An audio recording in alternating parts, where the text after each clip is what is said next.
Maybe someone you know from before from Division 2. I think Mercy as well. I'm sure that Butterfly Effect. I'm sure that I've seen him, but I'm so, or I have just seen the movie. Maybe that's what's up. He did play in Division 2. You are correct about that. Yeah. Yeah. What was he like? IG Vitality or something like that, right? Like, IG, it does seem to say here. yeah. He was a substitute for Emo. Okay. Yeah. And they went 'Cause 6-1. I remember the nickname. I remember seeing him, and we have a fight. Maybe yes. No. What do you think? Oh, a bit of Are we probing gonna- at least. We're This gonna see a clash. specific area, I think this is really coveted by the Chinese teams. We saw the one game we saw today. Both teams basically clashed right on those stairs for the quick D board, and they met up again at that same spot. So I think I call it the Lanham stairs. It's the Lanham stairs. Yeah, it's the stairs where his team is feeding while the interview is still going on, and he's like, "Yeah, we got this. I'm really confident in my team." Meanwhile, behind him, ultra kill, minute 1. It's like, I don't think this Husker has a place in this game. Meanwhile, dude already has 2 kills. That's some real beady Lanham confidence, yeah. Dude, that is probably for me one of the best moments of TI. I swear. Like I don't care finals. I don't care anything. The meme potential of that situation was that's incredible. Imagine if that happened a few years ago. Like he would be memed forever. Yeah. Well, we'll see if this is the time for him to kind of like take a step back and not show up anymore. But we'll see. We'll see. I mean, I actually had a thought about that today before the qualifiers started, because we're basically, I hate to use this word, but I guess we're from that generation of Dota players who've been familiar with the Dendies and the RTZs and stuff. Mercy getting killed meanwhile for First Blood for Eagle. There are these big names, and every time they go away, one player retires, another becomes a talent. It's like, it's like end of an era. Who do we have remaining? And then I thought about like Yatoro. He won TI10, and now he wins again, and he's like, everybody loves Yatoro. It's no longer like Miracle Invoker. Oh my God, Miracle playing. Everyone was so hyped about Yatoro, and then you're thinking, are the legends of old as hype as the new players that have been coming up and making a name for them a couple years now? And I was like, Yatoro has really made an impact. I think it's crazy. I'm not sure how I feel about that. Like I know. I think maybe bottom lane. Can they kill him? There's a blood grenade on him. It should be. And a bug. They actually stopped. If they've done their job, like you throw a blood grenade and you have a bug on him, it's like, okay, well, I'm taking to death here. What the hell can I do? Is it cool guys don't look at explosions? Just turn away. Yeah, JT Boboka style. It's the best thing in Dota. When you know someone is gonna die to your dot or something, or one last hit, and you just turn already. You're like, you're dead. I'm good. I don't have to deal with you. Or when you stand up from your desk when you're hitting someone's throne. Thinking, that's it. Game's over. Yeah, that can happen. But yeah, I mean, that's just a bit of a food for thought, hence our discussion from the earlier series about the DPC gone, and the Chinese players kind of have to make a name for themselves without the DPC as their help. So I think every moment counts to try and break through. Panda, you just made me realize I'm a goddamn boomer. You called me a boomer earlier, so I'm just returning the favor. No, I just realized I'm a boomer. You know how?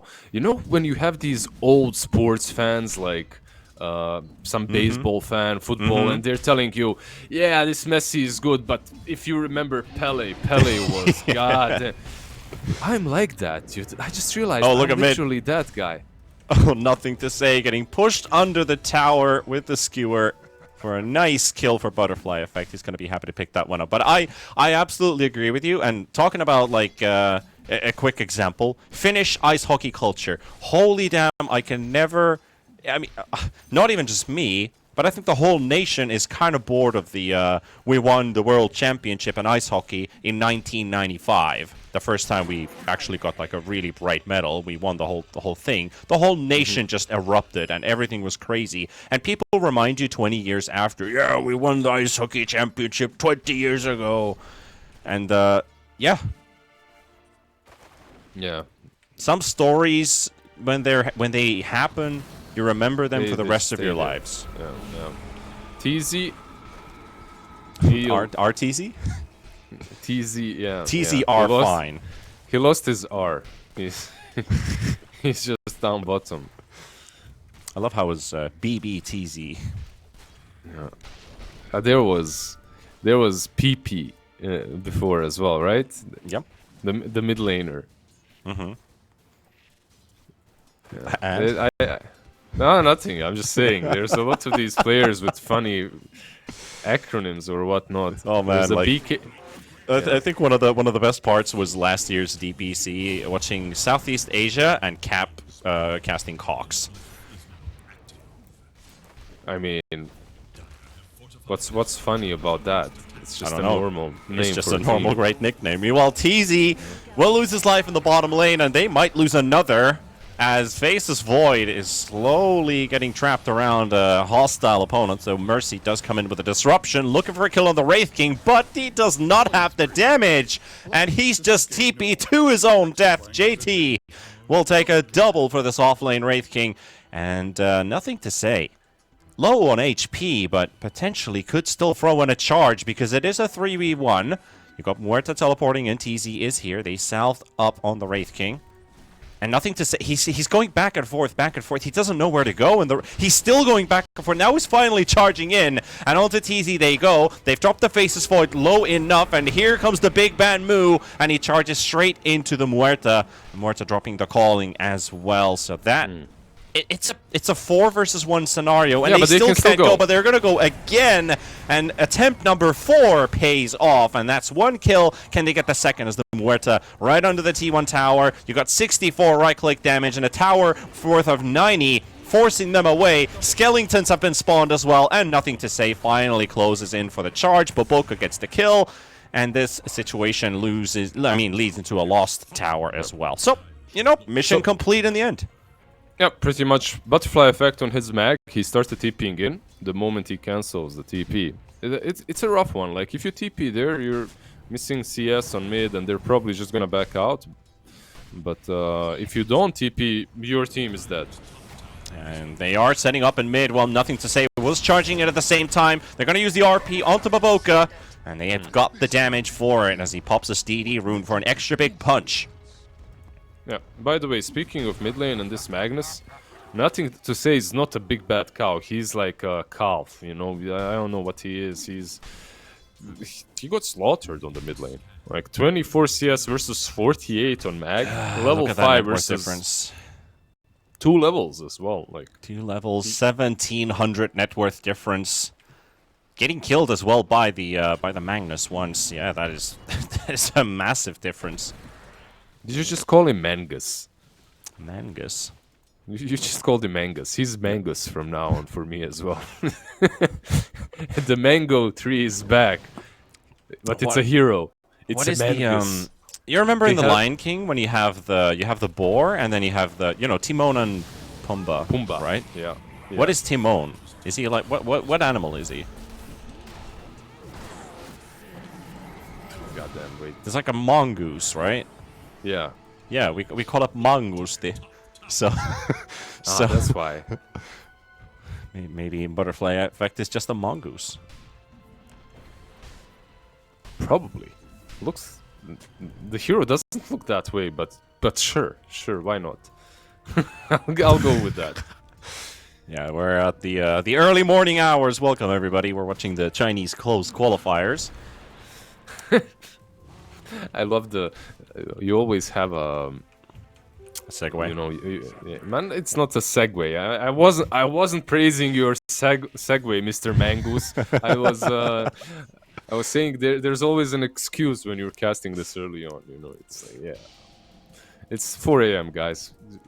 I'm insane. What can I do? Yeah, that's what we are. That's what we do. We do this for for the love of the sport.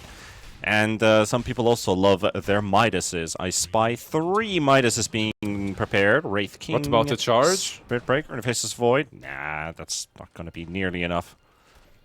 Yeah. You're charging a Void. What do you think that's going to lead into? I don't know. What happens when you charge into Void? It sounds very depressing. Charging into Void. At least from the Spirit Cow's perspective. I mean, he's just going to jump away after, right? TZ. Well, TZ's got no way of jumping away, so that's another one for Invictus Gaming. Despite this Magnus having such high net worth, IG still has a 2k difference to the rest of the team.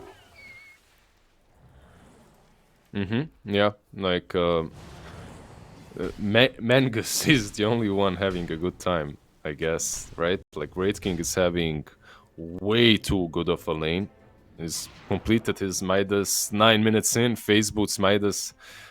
I think he's just gonna solo carry this game. It's one of those JT games in which he's the actual carry. And especially when you're off to such a great start, you can forget the Blade Mail and just go straight up Radiance.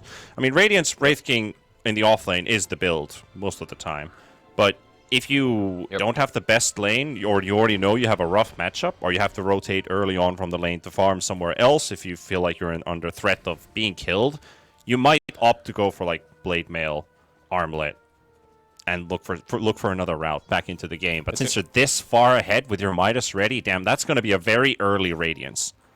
Honestly, if you go anything than Radiance, you're probably ruining your game. I feel like your game might be very difficult for you to not go Radiance, because you're gonna farm no matter what. Like Wraith King, it's easy. Wraith King will find his place in the game with Vampiric Spirit. Like, those little skellies are gonna give you enough farm for Radiance eventually. So, all right, what does Baboka have in mind? That's a level 5 Muerta. So no ult to save yourself. Well, they're setting up in mid, but this could all just be a bait, because Nothing to Say, he's ready for action. And there we go, the Dawnbreaker is going to be joining in on the action as well. Nothing to Say is going to get tag teamed by 5 heroes. God damn. That is a statement of something. They brought the whole team to take down the team's Spirit Breaker. It was a really nice convergence on the mid lane. They killed the Spirit Breaker and the tier 1 straight up after. Like tier 1 on mid, who cares? But still, nicely done by Eagle. Sending up on the next as well. Can't really kill this Morphling, but at least they can force him away from their tier 1 tower in the top lane. Only ended up taking half of his HP. A lot of creeps to farm there, so they weren't able to finish off the objective out in time. But, yep, that's a big Magnus, that's a big Wraith King that we have this game. TZ, death number 6, is getting closer. He does drop the calling. We'll buy some time. Hey, he only died 4 times. Yep. So far. Death number 5, maybe. Not 6 yet. Less than Ponlo. Nothing to say, charging into the top lane. They've got the Dawnbreaker on their sights. Does get a bit of distance with the Celestial Hammer, but you're not gonna live out of all this damage that they have to apply. However, they have got the Chrono Man ready, and there we go. Nothing to Say. Down again, and onto the Morphling they go this time. They're keeping the Magnus away for now, but he does have that RP available, and he is not afraid to use it. And that Morphling is out as well, and Butterfly Effect. Holy. This guy's almost 8,000 net worth in 12 minutes. He's getting everything out of this game, Lizard. Yeah, seeing Nothing to Say and his net worth makes me feel he partied a lot after TI, you know. He took a long break. By the way, do you feel that it's enough for these players? Like the break? Post the duration of the break? Yeah. I don't feel it is. Like usually it would be until what? Until like December at least. Like they wouldn't be playing. Yeah, I think in some competitive games, like well, I'm not going to mention by name, but at least some of them have like a month player break. Yeah. at least for like the big events, so they don't have to play a full calendar year, miss out on all their vacations and stuff because of tournaments. But I think I agree in a way. Like some players are ready for this kind of action. Say take Team Eagle for example. Yeah. But I think IG Team... roster probably not too ready for instant play right after TI. Of course, Team Eagle is ready. They didn't even go to TI. They didn't play, right? Yeah, they're hungry. Some players on IG as well didn't. Nova wasn't there. Was JT? JT wasn't there as well. Well, probably that's the energy that they have, you know. Maybe one or two players are exhausted, like Nothing to Say, who has been making the majority of the moves, but also the majority of the dying in the last few minutes. But Boca also dropping fairly low here. Eagle really putting up a hell of a fight, capable of being very defensive under their tier 2 tower. IG will pay for that dive. That does do a lot of damage to the tier 2 tower, but JT still being chased, and he is holding onto a value point for his ult. He will have to pop it here, but he's not going to get any backup, so I guess he's just going to admit to his fate and just keep buying time for the rest of the team, as he will finally fall. Yeah, I wonder why he takes the ulti there, because he's going to die twice no matter what. Yeah, I mean, 10 extra seconds of space. I guess you have to try it, right? That's maybe the mentality. I 100%, if it was me in that situation, I don't skill it, right? Like, there's value in having level 2 ulti as soon as possible, but I guess he might not even get it. He's kind of far away from level 2 anyway. Baboka able to snatch away the Wisdom Rune from Eagle. So both Wisdom Runes, that's a lot of experience going for IG. Do you remember, by the way, if we go back to the break thing, last year, when was the first tournament after post-TI? TI was at the same time, I remember. But I can't remember what the event was after. Well, I remember DPC starting in December. Oh, wait, we started in January, right? In January we started, yeah, exactly. Yeah, we had the qualifiers in December, because I remember covering those as well. Butterfly Effect just used an RP on a Centaur. Yeah, kill that Centaur. Show that Centaur who's the man. But yeah, I think... actually, that's a very good question. I really want to look this up and look at... No, I remember the DPC starting at... I remember January. DPC starting, Now, but was there anything maybe, in between? Maybe there was a Dream League or something, I can't remember. But in any case, having 2 weeks post-TI as a break is way too low. I'm not surprised Team Spirit even like... Yeah, they're not attending this tournament. Baboka? Let's see what Baboka was doing there. Is he's basically just scouting out. He's already picked up the Wisdom Rune a bit earlier on. Nothing for him to pick up there. So let's see. In any case, was the real TI a little bit before this one, you know, like the prize pool being a bit lower and whatnot. So the only Tier 2 event was actually the Bet Boom Xmas show, and that was during Christmas, while the DPC qualifiers was going. So yeah, that was actually a pretty long break. You're right. Yeah. Because that's usually how it went. Like post-TI, there's usually a really long break. But it gives enough time for teams to recover, for players to go on a vacation, stop the vacation, start practicing a bit. But I guess that was also a reason for like Team Spirit, who basically said that they want to take a bit of a vacation in a way. Yeah. In any case, 2 weeks, maybe that's not so little, is it? Like, when you think about it. The only thing is, when people compare normal work and Dota, it's like, oh, a normal job, 2 weeks, what more do you want, you know? But the thing is, like, when you have a normal job, you have weekends, you have a life. When you're a Dota player, you literally don't have a life. This is what you do all day, every day. Exactly. Something that people forget in general is, you know, the reason there are pretty high prize pools is because they do a lot of unpaid hours to get to that point. So say there's a 300k tournament, you're probably working compared to like a 40, 50k job per year, you're probably putting like 90, 100k of hours that you're just not getting paid for.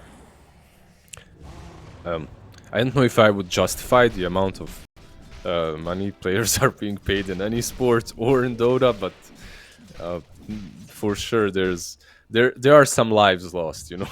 Like playing, I remember, like, even in my time it was at least 10 hours every day, at least minimum. Okay, so I actually want to ask you a question since we're Dota boomers here. When you were still a player, who was an aspiring player who you thought would be, this guy could be really good, but he never popped off? Well, nothing to say. I'll tell you two that I knew are gonna pop off 100%.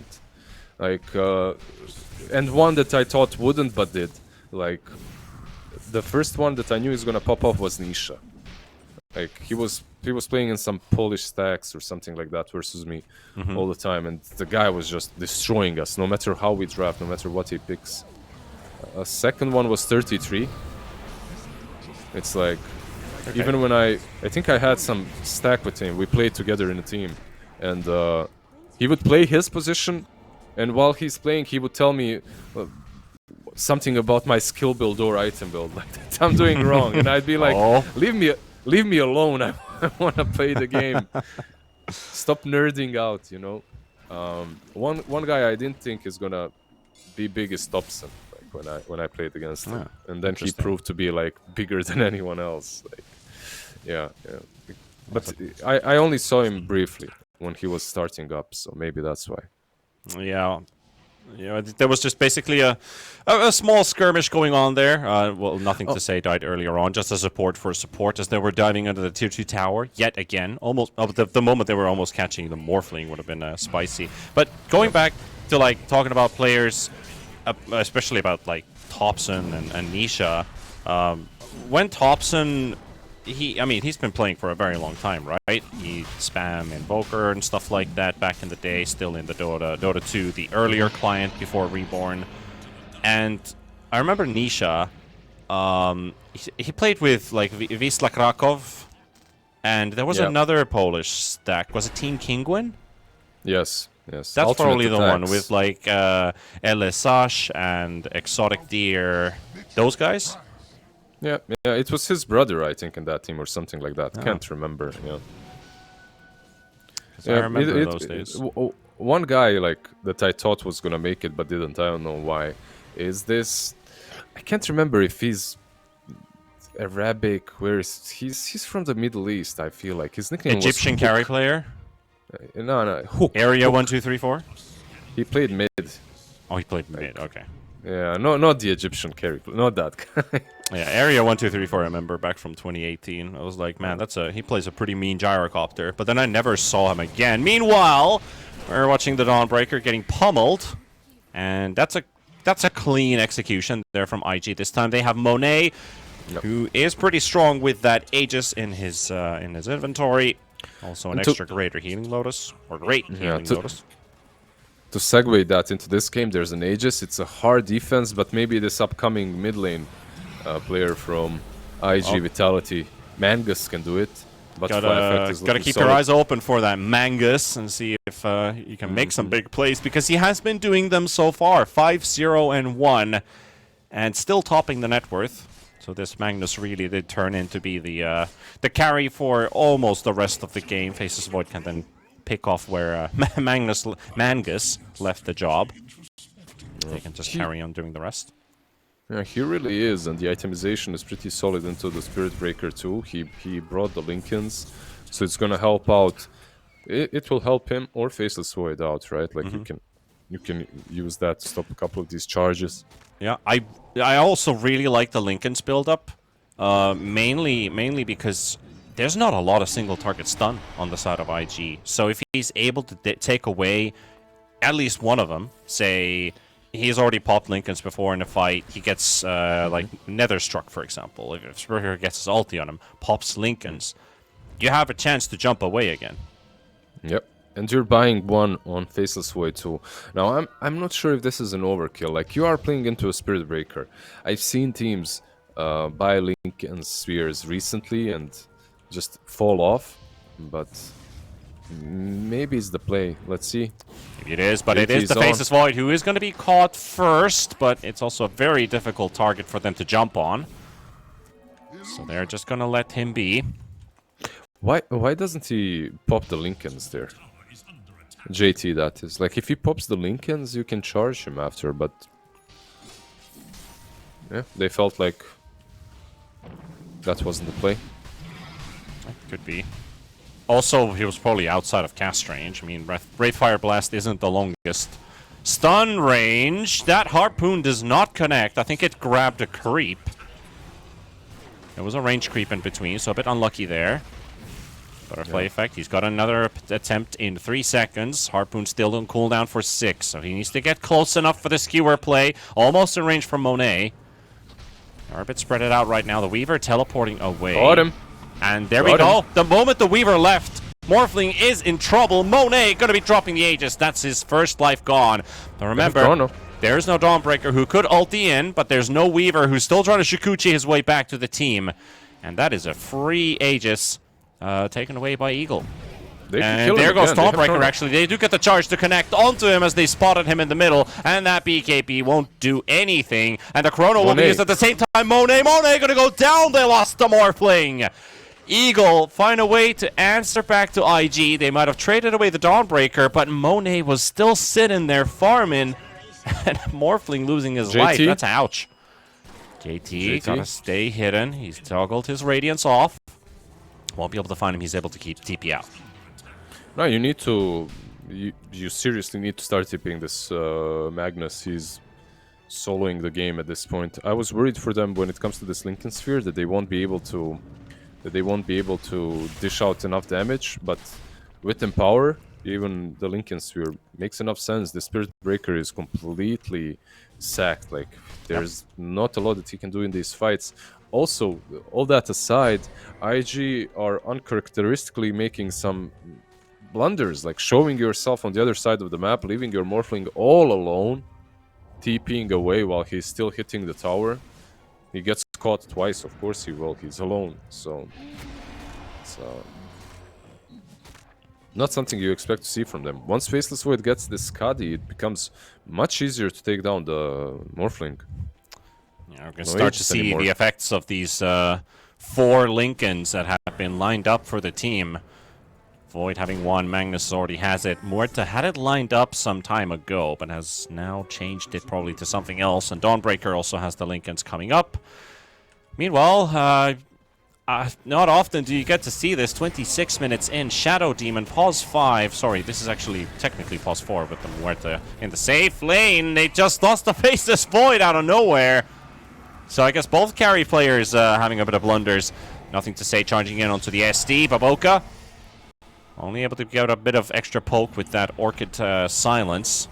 Yeah. Before you finish what you wanted to say, it's not 26 minutes. He's had the Ags and the Shard for quite some time. Yeah, he's had it for a while. It's a straight up Ags rush.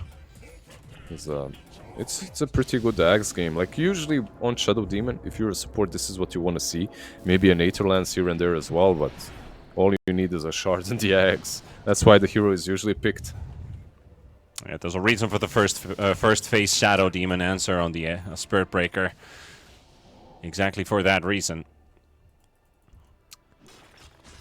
I still feel that IG isn't in the worst spot ever, but they need to activate the Spirit Breaker somehow. He needs to actually start having a game, and he doesn't have one at the moment, at least.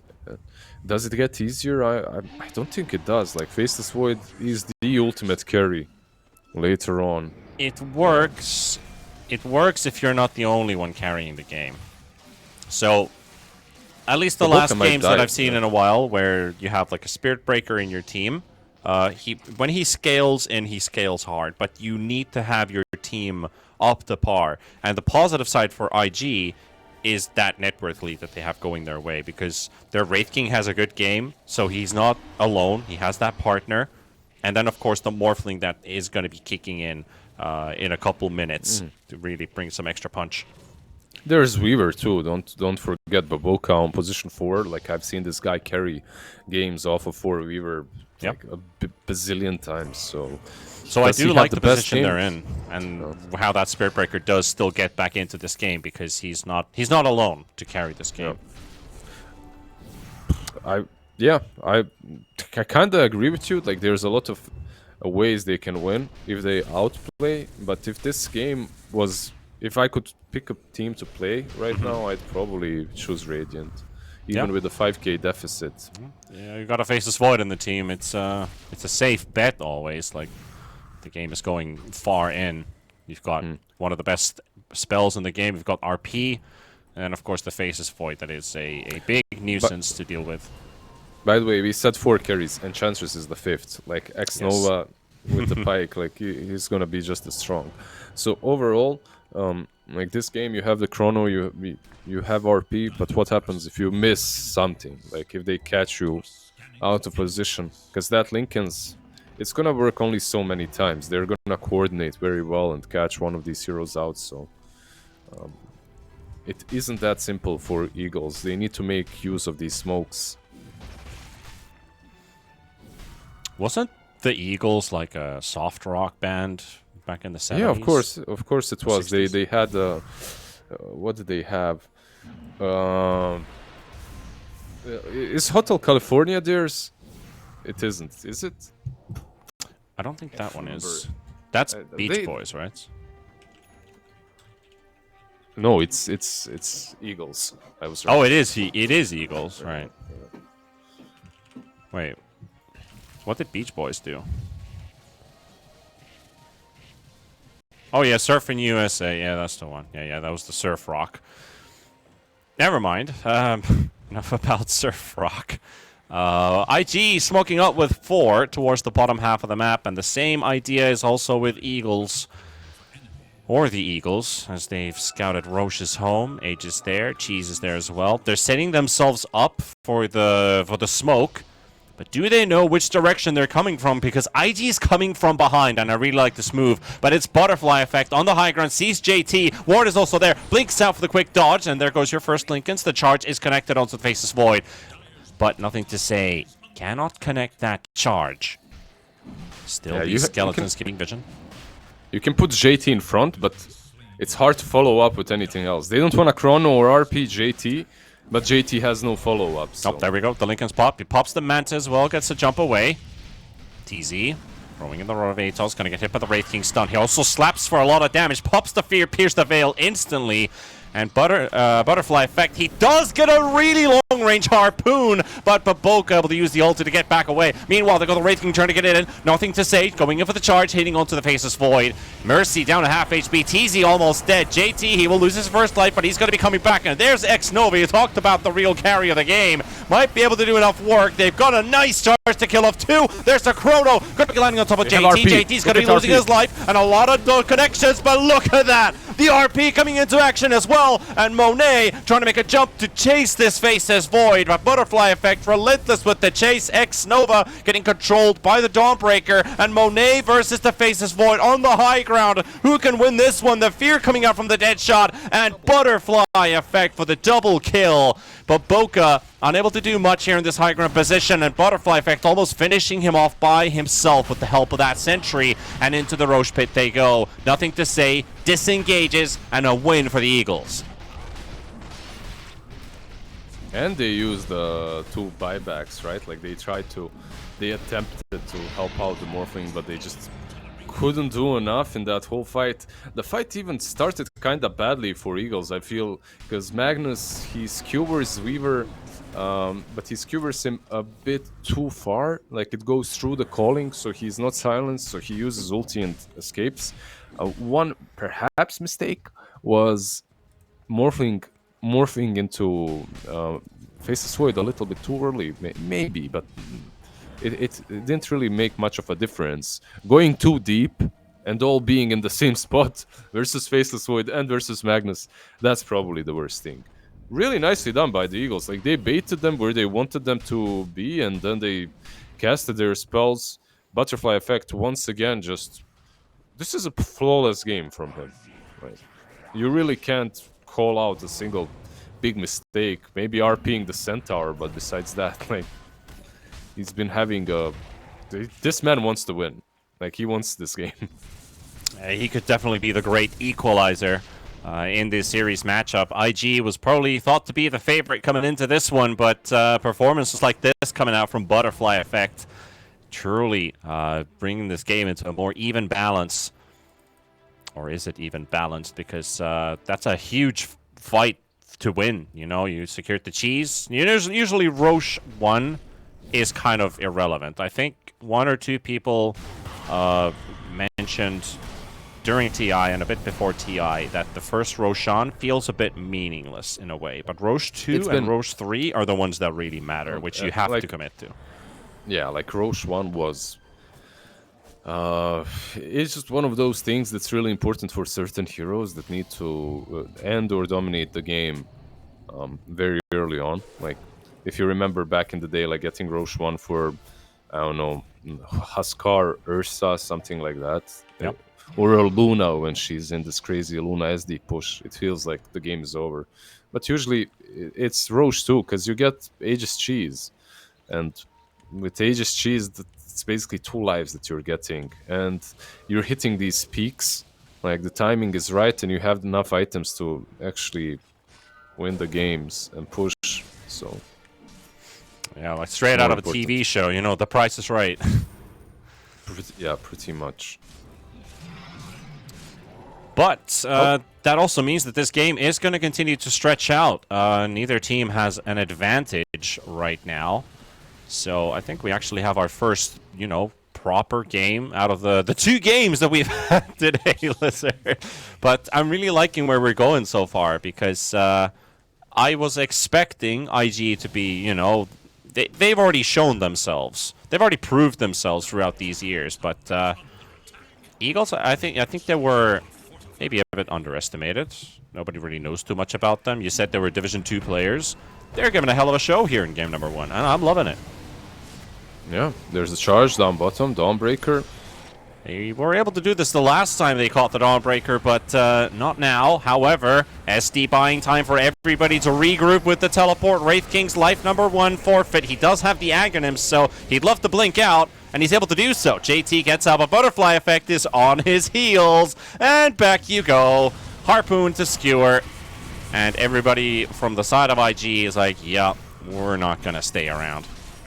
Well, that was so nice. He was even waiting in the right position, got him there. They tried to go on the Dawnbreaker. I do think that the attempt was nice, but the cheese got used. They just couldn't kill him. Also, this Dawnbreaker just messed up their blast fight completely, so I can understand some hatred. That ulti, the Solar Guardian just saved them. Well, they're fighting into the mid lane again. Dawnbreaker unable to get out this time, but Butterfly Effect has the RP ready. No blink, though, and just going to reveal himself to X-Nova. And with that Silver Edge, X-Nova is not going to be the scary carry inch. No untouchable when Butterfly Effect is around. Yeah, but look at this. Like, they literally cannot push. Bottom lane maybe is somewhere that they should have attempted to go.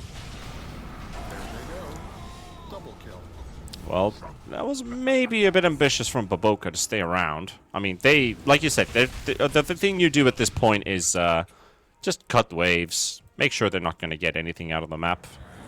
If you got great heroes for it. Exactly. You're so right. If you're IG, like, you're very happy with the state of the game. I mean, you're not happy with the state of the game, but you're happy with what you're accomplishing, taking the state of the game. Your creep skipping, your Wraith King was dead. You even managed to kill off the Dawnbreaker. They didn't manage to push. Like, you're happy. Monet, he's caught, but they have RP. They don't have the damage for him, though. Yep, skewering in. Baiting with the RP there a little bit onto Monet. Monet going to be pushing him deeper into the jungle. And now you've got your opportunity on a Magnus form, so he ain't getting any extra HP. And Monet down, nothing to say. He tried to come into the rescue. Save your buddy syndrome strikes. There's nothing to say. Going to get pummeled up stuns. He's gonna get the charge off just in time, though. That's one of the pesky parts about this hero. It's how the hell you're going to hold a bulldoze Spirit Breaker. on the spot, but losing Monet there, that's a costly kill. The wave is close to the tier 2, so another objective on their sights. Yeah, and it's only Shadow Demon plus Magnus that did it. Like, it's the two of them that managed to take down this big Morphling. Well, I guess no one is that big in this game when you're sitting next to Magnus. The man is almost level 25. Satanic, fully completed. Yeah, this game, this could maybe even be the push. Like, the Dawnbreaker doesn't have to be there. You can always use the Solar Guardian to join the fight. And they're going to force out that glyph cooldown as well, so there's a 5-minute period here for the Eagle team. Get themselves another tier 2 tower, maybe even push out that bottom wave while they're doing so. Dawnbreaker, the one to do it, can always join in for the team with the Solar Guardian, but see what they want to achieve here. Another high ground push is potential, but ultis are coming back off cooldown again. Ukio's had a pretty, you could say, a pretty good game on the Faceless Void. Not too many mistakes, not any, no Lotus Fears or any other disasters. Then you have this Magnus having a perfect game, literally a perfect game. Yep, he's got that butterfly now as well in Faceless Void. And you talked about Mercy, MKB or anything. I'm really impressed by Mercy this game on this SD. I also feel like he's just been doing the right things this game. No, you just don't feel a lot of mistakes really from them. Mostly due to, in my opinion, the Magnus. Like, he's been carrying so hard. He's been making all the right plays, so it's a little bit easier for these sideline heroes to play the game, like Shadow Demon and Muerta. You can't reach them. There's a Chrono, there's an RP in front always. Well, IG are right in front of the enemy base, but sadly can't toggle AC off. That minus armor is going to be showing on the creeps. If you're, I mean, how often do you click your friendly creeps to look at debuffs if your opponent's not on the map?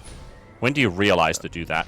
You know, we'll get to that in a second. If there's a fight breaking loose, they're all clumped up for a moment there for the Faceless Void to jump in. Lincoln's going to be popped. They got the Rod of Atos holding JT on the spot. Ukio going to get charged again by the Spirit Breaker, but they're not getting to him. Mercy, though, that's a good target if they can get there. Dawnbreaker coming with the heal, though. Nothing to say, just melting away. And that's your first death. He does coming with a buyback. X-Nova, now he's being targeted here. The entire lineup here of Eagles with the big damage dealers, able to get him out of the way. JT looks to be going down next, and he has the reincarnation, but he needs some backup. There's the Chrono. Oh, the Chrono. Monet inside it as well. Ukio, perfect timing for it as well. Into the RP, and that is just a massacre. They're trying to retaliate with their ghosts, but how much damage can they do? Magnus might die. Yes, he does. The Orchid damage is going to be enough to take down the big bad mag. But you're paying a heavy price for this one, as they've cleaned out 4 plus the buyback out of the Spirit Breaker. So technically that's a team wipe and a buyback forced, or 2 buybacks even on top of that. So huge for Eagles. Yeah, they won't call it. You can see that Spirit Breaker is already trying to creep skip and stuff. But realistically, this game is in that place. It's callable, let's put it that way. It's just the straight fact, they had the double damage on Morphling, by the way, in that fight. They still couldn't take down almost anyone. Before, obviously, the Aghanim Storm breaking, kicking in, and them getting damage from that extra life. First death of Magnus, by the way, 14-1. Yep. Finally took him down. It was the Orchid that killed him, out of all things. Yep. The ghosts killing on the Orchid are doing damage onto the Orchid buff.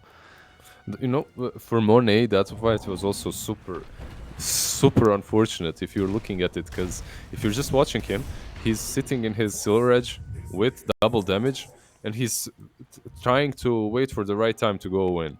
The moment he waveforms is the same moment Chronosphere gets put on the place where he's waveforming. So he basically he almost waveformed into the Chrono. It was like pitch perfect from Void, like, and at the same time just very unfortunate for the Morphling. Yeah, unfortunate for him and very satisfying for Eagles. Getting all of their spells working exactly how they want to. And in charge of this game, you know, one more team fight like that, especially when you don't have buyback up and nothing to say, and Eagles could just be marching into the high ground for the second time. You know, they forced the glyph the last time. It's going to be back up in 13 seconds, but they don't really care about that anymore. They have Aegis, they have Cheese, and they also got the Ags buff. And who got the Ags buff? Is it on the Void? It's on the Faceless Void, right? So he has the upgraded Time Walk.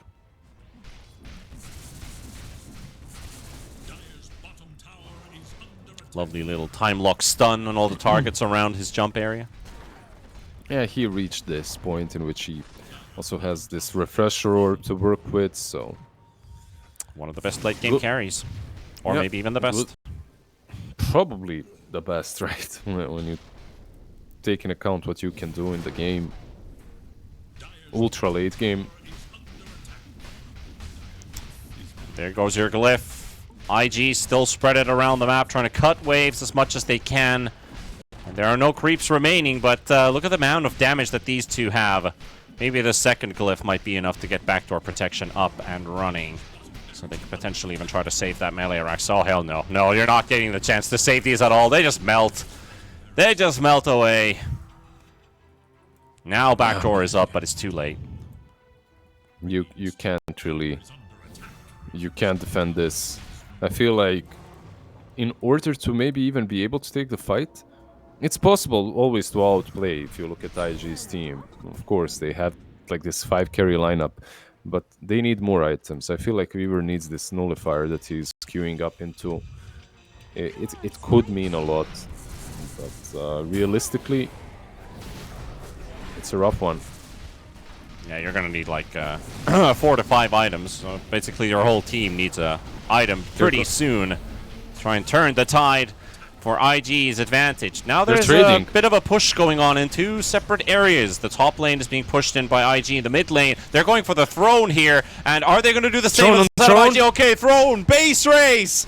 It's been a while, but let's see who pulls off this one. There's still a Cliff in the Radiant base. They're trying to hold back at the same time inside IG's as they got the Chrono landing on top of the Spirit Breaker, and inside the Radiant base, they finished off the first tier 4 tower. There's almost both towers down inside of IG's base, but it looks like they're not going to be able to make it in time. Monet is in big trouble, and you've already lost the Ancient on the other side of the map, and it's just going to be a couple extra hits. They've got backdoor protection up, but it's not looking like it's going to be enough, as that is going to be the end. Eagles are going to be taking a victory.